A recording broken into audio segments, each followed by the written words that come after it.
Welcome to Christian Hedonism. This is the podcast where we will be talking about any and everything that relates to you ultimately finding joy and delight in God and in God alone.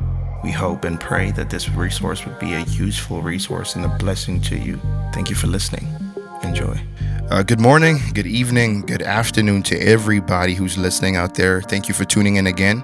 Welcome back to our new episode. Again, we're continuing on the issue of faith with my brother Teboho. What's up, man? Good morning. I'm all right, I suppose, man. It's we're at a different area of like our studies right now. Just trying to wrap up the year, man. I feel determined actually to just to end on a high. I'm good. Yeah. And for our discussion today, we're continuing our faith series. This is the fifth installment of what we're going to discuss. Yeah. And we're discussing faith as fuel to keep you going when life isn't ideal. Yeah. When you're in that dark valley and nothing makes sense. Yeah. How can you keep going? What has kept the great men of faith going in the midst of persecution, in the midst of when nothing made sense, like you just said it. So yeah. It's going to be an interesting discussion. We're going to first look at one of the misconceptions that we have regarding faith, and just God's promises in general. And then number two, we're going to look at that we should trust, God, when we don't have the evidence to trust Him. And then the third thing we're going to be looking at is how to deal with doubt. Is doubt a good thing? Is it healthy? Can you use doubt to get closer to God? Yeah. Does that even make sense? Does that even? Yeah. Yeah. So let's begin with the misconception. Yeah. Because a lot of pastors, a lot of churches, a lot of people, they've been lied to. We must admit, and they've been lied to by this idea that God is only in the business of giving us good times. Yeah. That God is only in the business of giving His believers success and comfort and joy and riches while they're here on this earth. Yep. And of course, just like everybody else does, we misread the Bible and we apply promises which aren't even made to us, as a matter of fact, in the wrong way, or we have these false expectations of God. But the misconception, the first one, is that God is always in the business of giving us a good time. Yeah. Like you're not going to have a hard time in your life. Everything is going to be jolly. Everything is going to be perfect. And that's just the lie that comes from the devil. Correct, yeah. Because Christians should normalize persecution. We should be used to it. It's gonna happen. Christ told us that if they've persecuted me, they're gonna persecute you. Definitely. Yeah. He says, in this world you're gonna face much trial and tribulation, but take heart, for I have overcome the world. And also Paul as well in Timothy, in 2 Timothy, saying that everybody who wants to live a godly life, you are gonna be persecuted. And of course that manifests itself differently from all of us. Right? We live in South Africa. Thank God, we don't. Our persecution isn't the government trying to neutralize us, but it's our friends bullying us. It's losing a friend. It's losing a friend. I'm not appearing cool for you to be a Christian. Losing likes. But what the point that we're trying to get here is that our success and our comfort isn't on this earth, right? Not exclusively anyway. And there's nothing wrong with you or your faith or your bond with God if you are struggling, if you are suffering as well. Let's not lie to people and say that, God is going to fulfill all of our dreams. And if we don't, that something is wrong with us or with God. And there's this Bible verse, actually, that they use quite a lot to justify the fact that God is only in the business of giving us good times. Two actually that we're going to consider. The first one is, you probably guessed it, your beloved verse, Jeremiah 29 verse 11. For I know the plans I have for you, declares the Lord, plans for welfare and not for evil, to give you a future and a hope. And people just read that out of context and they just say, you know what? God knows the plans He has for me. God plans to prosper me, man. Plans for prospering me and not for evil. So therefore, I'm not going to experience a hard time. If I'm experiencing a hard time, it's not God. The devil is infiltrating things. This is not coming from God, because remember, all good and perfect things come from God. This is not Yeah. good and it's not perfect. It's not from God. Yeah. But Is that the true view though? it's not. It's not. Well, there's two ways now to look at this, Yeah. actually. Yeah. Are we defining prosperity by our terms or God's terms? That would be the first question. When God says, I have plans to prosper you, what does that mean? Yeah. What does that mean to God Yeah. and to the people that he was speaking to, and not to us as well? And on the other hand, looking at the context, Yeah. never read a Bible verse. Out of context. Yeah. Never Always read read the chapter. Always read the chapter or the verses around it. And here, when God says that he has plans to prosper the Israelites, it's the kingdom of Judah. Let me Be correct specific. myself. Let me correct myself. The kingdom of Judah. It's at the time when he's punishing them for their sins. Yeah. It's during the time of exile. He's saying, as a matter of fact, he tells them to stay in the To land. stay in in the land exile. of your occupiers, man. Yeah. Get jobs, have kids, guys. Get married, yeah. Get married. You guys aren't leaving here. Mm. But one day some of you are gonna come back, or your children are. So I have plans to prosper you. I have plans to give you a good future. But you're still gonna be in exile. You guys aren't gonna Yeah. see those plans. As a matter of fact, Yeah. it's your descendants who are going to. Yeah. So people misapply that. They misapply the verse and make it about themselves. But Yeah. We're- It's really not. we're not in Babylon, guys. Yeah. We're not in Babylon. Yep. Nebuchadnezzar isn't our king. We didn't get dragged by hooks in our noses all Yeah. the way to Babylon. So what do you think the danger is with like this misconception, I suppose? Well, there's a lot actually, but Yeah. I think ultimately it springs from this simple misunderstanding that I think R.C. Sproul said it. That, or was it John Piper? I don't really remember. Yeah. But one of them said, God does not give to the natural sinner what the natural sinner wants. Yeah. Right? And for us, in our flesh, we define success as money, riches, security, peace, Status. status, Yeah. and just like a good life in the world's terms is what we call success. So when we hear the word prosper, we're like, God is going to give me all that. He's going to give me peace, money, prosperity. But like you said, are we really defining prosperity in God's terms or in our terms? Because really, with the big picture angle, God is concerned with the advancement of his kingdom. Yeah. And that's our prosperity, ultimately being with him. So even though the people are in exile, but ultimately God just is doing that, but then his ultimate plan is for them to be with him. Yeah. Right? They're going to come back. You're saved.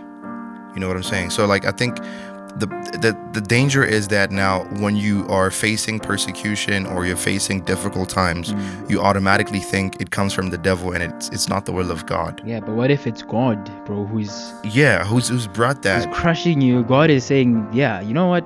I'm gonna break you down. Yeah. You need me. Yeah. You're getting too comfortable, actually. Or you're full of yourself. I need to empty you of yourself. Yep. So yeah, it's very dangerous to play with verses like that. Like he said, never read a verse by itself.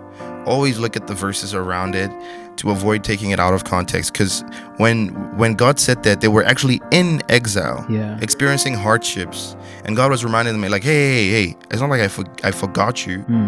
I've got plans to prosper you, but as for now, buddy, like you're just gonna struggle right now. Life is what gonna it be is hard right now. for you. Yeah. Your occupiers are gonna destroy you. Yep. The same occupiers that I gave you, by the way. I'm the one who I'm the one who Yeah. sent you guys to these people, and you're gonna stay here, but you guys will leave one day. But right now you're gonna stay, but I have plans to prosper you. Yeah. Imagine if God said that about you. How would you feel? How would you react? How would you react? God says, yep, none of your dreams are gonna become true. Life is gonna suck for you, but I have plans to prosper you. Yeah. Would you believe in that God? Is that the same God you worship, or do you think that God is supposed to give you whatever you want? Correct, yes. And is that true faith? Believing in a God who wants to give you what you want? Yeah. Is that what the Bible says? Is that the standard for Yeah. actual faith? Yeah. Me only believing in God if God is gonna be my vending machine. Yep. But the other verse in mind here is John 10 verse 10, Oh, yeah. where Christ says that the thief comes only to steal, kill, and destroy, but I came that they may have life and have it abundantly. Yep. You hear? Christ promises his sheep to have life and life abundantly, but we have to ask ourselves again, what does Jesus mean Yeah. when he means life? Yeah. What does abundance look like to Jesus Yeah. as well? What are we using? Are we using the world's standards to measure what God has said? Mm-hmm. Or are we going to use what God has said and keep it to what God has said, right? Yeah. Are we going to have fair scales here? If I'm expecting God to give me an abundant life, am I using my standards of abundance? Or am I looking at God and saying, God, what do you perceive for me? What do you see as abundant for me? And am I content with that? And even like with the thief part, what does the thief come to steal? You know, like when he says the thief comes to steal, kill, and destroy. Yeah, well, I get that, but what exactly does he come to steal? Because again, thinking about Jeremiah 29:11, we think, okay, everything's gonna be fine, but the moment something goes wrong, you see, that's the thief coming to kill, steal, and destroy, right? So it, like you said, it's important for us to understand this verse pretty well. Never read a Bible verse. Yeah. So if somebody out there is promising you that God is only in the business of giving you success and prosperity and good times, Yeah. I think it's a good idea for you to have doubt, to question what they're saying, Yeah. to take it with not even a grain of salt, man. Bring the whole bag of salt and take whatever take whatever they're saying with the bag. Yes. Yeah. And speaking of doubt, how does it make sense, or is it even possible for you to doubt God in a good way? Or can Christians use doubt in order for them to enhance their faith? I believe personally that without doubt, faith is probably not true. You know, how are you going to know whether your faith is true if you don't doubt? Because you need to experience moments of doubt. And again, there's a certain point where this is healthy, and it can just be flat out disbelief or like showing a lack of faith. But we're talking about the kind of doubt that pushes you toward seeking the answers that you can only find in God. For example, to go back to that chair analogy, if you remember, let's say it's during shaky times, you come into a room that just burnt, or some catastrophe happened in the room or in the house, and everything is just fallen down. Picture this as the state of your life, and you got to sit on that chair, but it seems like it has 3 legs, right? You're gonna approach it very carefully, and you're like, I don't think this can hold me now.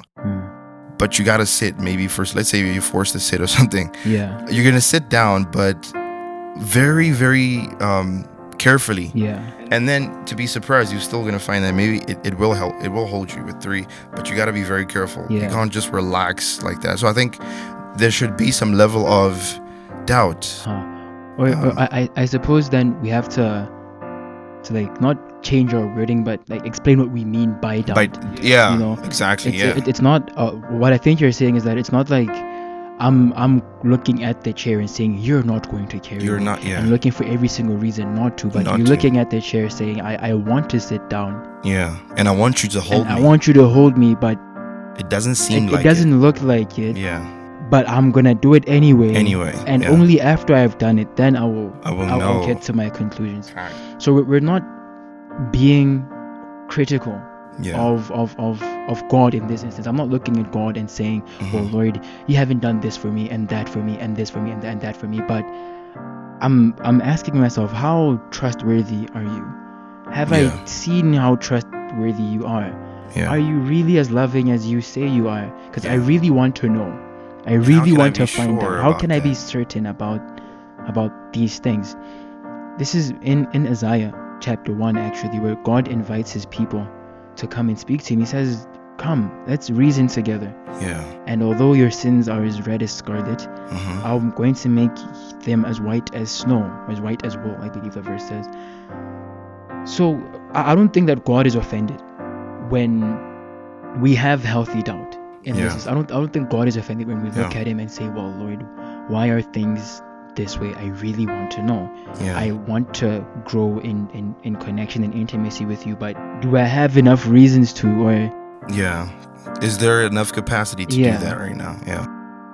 Yeah, and it's good. I mean, just, bro, let's be honest. We're going to have Yeah. those moments. And in the same way that you wouldn't want someone to be in a relationship with you if they never, like, everything is all good and perfect with them. They never, in a way, like, are honest about their feelings and are Yeah. honest about their thinking. But whenever let's say you're going through a rough time and they're just like, no, I love you, everything is good, you're gonna start to think, this is not genuine, this person is fake, this is too good to be true. Yeah. They're probably faking it. But there has to be times when a person is crying on your lap and they're just saying, you know what, I don't feel like doing this anymore, but I want to, but it's just hard. Then the love grows. Yeah. And I think that's also like those moments when you're seeking for answers, when everything feels wrong, is the moments when we get to grow closer to God. Yeah. I'm thinking about Christ when he said, Lord, if it was up to me, I would have that this cup pass away. But nevertheless, not my will, but your will be done. Yeah. Like, that was the ultimate demonstration of what obedience is. The saying, according to me, this is what I want, but nevertheless, not what I want should happen, but what you want should what happen. you want. Yeah. So it's like, That takes us into the third thing, actually. Yeah. Perfectly, quite. Yeah. This is quite perfectly the idea of having to trust God. Trust God. Without evidence, for lack of better words, when you have every single reason to not trust in God, choosing to trust in him, that's where we're going to see whether or not you're real with God or not. With God or not, right? Because Christ could have just said, nah, I've had it. I've had it. Lord, bring the angels, we're wrapping it up. Yeah. The whole world now, we're finished. But no, he said, Lord, if there was another way, I would happily choose that way, if there was. But this is not about me. It's not. Yeah. This is not about me. It's not about my It's feelings. not about how I feel. I'm going to do as you say. Yeah. Because that's the right thing to do. That's what you made me for. Yeah. And ultimately, this is in Hebrews, actually, chapter 12, saying that Christ, having the future joys in mind, decided to endure. Yeah. So even in his head, he was like, well, after I do this, I'm going to enjoy God. His glory. After I'm this, going to enjoy glory. God's glory. God's going to be happy with me. I'm going to be happy with God. So although I want something else, the consequences here are way better for me to stick with what God is doing. Yeah. So trusting God while it doesn't make sense to trust God. Yeah. Where do you think that leaves somebody? Let's say somebody has been doing that for a while now. Like, you're going through a tough time and life isn't really working out for you, but you've decided to commit yourself to God irrespective of whatever that's happening, situation, or even your doubts. Yeah, bro. Like, it leads to ultimate joy. Yeah. A lot of joy, which is ultimately what everything is about. Even this podcast, that you're gonna know what it really means to rely on God. You're gonna know what it feels like to have God as your everything, literally. Yeah. Because sometimes we can be very superficial and say, I trust in God, but you do that because there's some stuff in your life that's making you have a comfortable time. Maybe, for example, I say I trust in God because I have a job and I'm fed every day. But am I really going to believe in him that way when everything is taken away? Yeah. And even when we look at church history, we see that once the church was in a comfortable situation, they grew lukewarm. There was a lot of compromise and a decline in faith. But the moment there was persecution, it grew. Spread like wildfire. So it's like, the thing is, it's actually healthy for us to go through those moments of hard times. Actually, Voddie Baucham said that the devil's been looking for a way to get Christians to not be firm in their faith for a long time. And unfortunately, we've reached a point in history when he found out what the answer to that question is. And it's that you stop persecution. You stop persecution. Give them what they want. give them positions, give them a soft life, give them everything that is good according to the world. And don't touch them, don't persecute them, don't cuss at them, stop all that. And then they themselves are gonna take themselves away from God, because they've got everything they want, you know. So unfortunately, we are at that point in our lives where we've grown comfortable. You know, we don't appreciate prayer. You know, when was the last time you prayed and you cried in your prayer because of the pain you felt, and you were just pouring your heart out to God? When was the last time you just was so convicted by what you read in the Bible that you just went and changed the exact thing that it was talking about, that you changed, that you applied it in your life? You know, when was the last time you went out and told Christ all of your burdens and shared these experiences with your friend wholeheartedly? It's probably been a while, and that's because we're comfortable. So for the genuineness of our faith, we need to continue to trust Him when things aren't ideal. To really verify this relationship that you have with God, you need to go through the mud with Him. I forgot who. Somebody said that they enjoy meals with people that they're hungry with before, right? It's like, I only want to eat with those that I was hungry with. You know, and it's the same thing here. I'm only gonna enjoy God in the realist sense when there's been parts of my life where I didn't want to enjoy Him. You know, I'm only gonna value the highs if I've been through the lows. I think facts.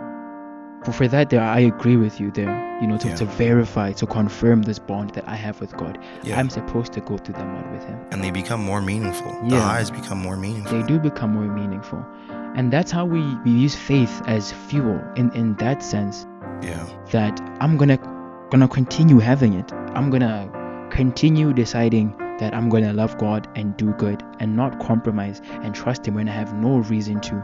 Because once I do have all these reasons to trust Him, oh man, you know, I'm gonna be so happy in God that the next time when I do have problems, they're not gonna seem as big. You know, because, well, you know, Lord, we've been here before, man. I've had a tough time with you before. You're gonna drag me out. We've been through this before, right? So let's go again. Let's sit and be hungry together. So for those who are like currently going through a very difficult time, the loss of a friend, the loss of a parent, the loss of whatever, and it's just hard, and you're not seeing the evidence of God working in your life, I just want to remind you gently that God is working. You know, ultimately He's got plans to prosper you. Remember, it doesn't mean you're not going to suffer now. That's what the Christian life is about. It's about carrying your cross every day, dying to your emotions, and choosing to trust that God has plans to prosper us, and He loves us, He cares about us, and our pains burden Him. So and remember, one day God is going to take all the tears and the pain and everything else and wipe it all away and give us joy forever and ever. So however long as you're alive, whatever God wills your life to be, there's way more. There's your life a million times over of this joy and love that you're going to experience from God. And let that be your hope. And that's it from us. This was kind of intense, bro. Enjoy your day. Be blessed. See you next time.